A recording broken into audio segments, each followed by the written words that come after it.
Helena Mentis, and on behalf of my co-authors, I will be presenting The Illusion of Choice and discussing cybersecurity safeguards between older adults with mild cognitive impairment and their caregivers.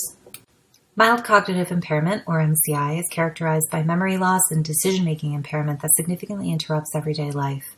Because of these cognitive challenges, those with MCI are more susceptible to online scams and can engage in riskier socially inappropriate behavior online. However, a diagnosis should not stop someone with MCI from engaging in the activities that bring them personal fulfillment, even online. This study heavily builds on two prior works by Piper et al. In 2016 and Mentis et al. In 2019. Both suggested that a caregiver and a care recipient need to engage in shared decision-making to find the right balance between online access and security, that both partners should be made aware of the challenges and options to make modifications accordingly. Unfortunately, both also showed how caregivers make decisions to instill online safety and security safeguards that often end up limiting online access without consulting the person with MCI.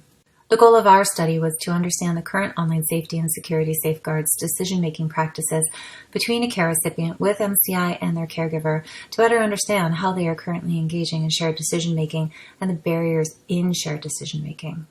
We interviewed 10 older adult couples where one partner has mild cognitive impairment. We had some diversity in employment and technology background and race, although they are still predominantly white. There was also no diversity in sexual orientation, as all were heterosexual couples. However, our participants were almost evenly split between the care recipient being the husband or wife.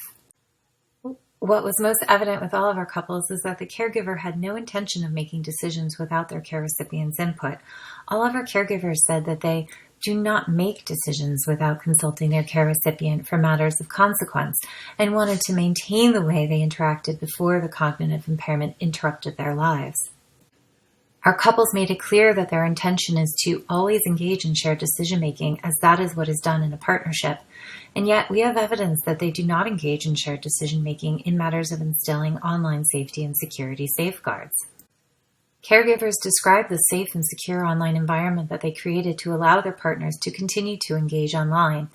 These environments were designed and implemented by the caregiver without a process of shared decision-making with the care recipient. We had not one online safety and security safeguard decision that came from a place of mutual decision-making. These were decisions made by the caregiver for the care recipient. When the cognitive impairment progressed to the point where an online safety or security intervention must occur, there were not a lot of options that provided sufficient online safety and security while also maintaining any semblance of continued access. But caregivers said that they would do most anything to have another option than simply taking away access. Thus, before any form of shared decision-making can occur, online safety and security safeguard options need to be present that can accommodate any level of intervention need. To have any option other than taking away access, some of our participants had to put significant work into creating another way. This embodies a significant amount of the caregiver's resources, such as time, for them to identify what modification or intervention is available to them. Creating another option was the work that all of our caregivers spoke about in order to actually have another choice. In the paper, we argue for providing an environment of choice for shared decision-making. This would include clearly presenting the options available, as well as expanding the options that are offered. We are now developing a safety settings page that presents these options for discussion.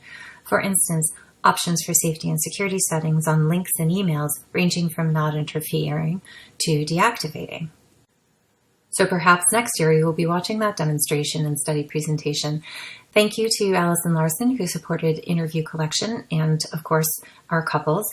This work was supported by the NSF's Secure and Trustworthy Cyberspace program. Thank you for listening, and please send any questions or suggestions to me via email or Twitter, and you can check out related work on my website.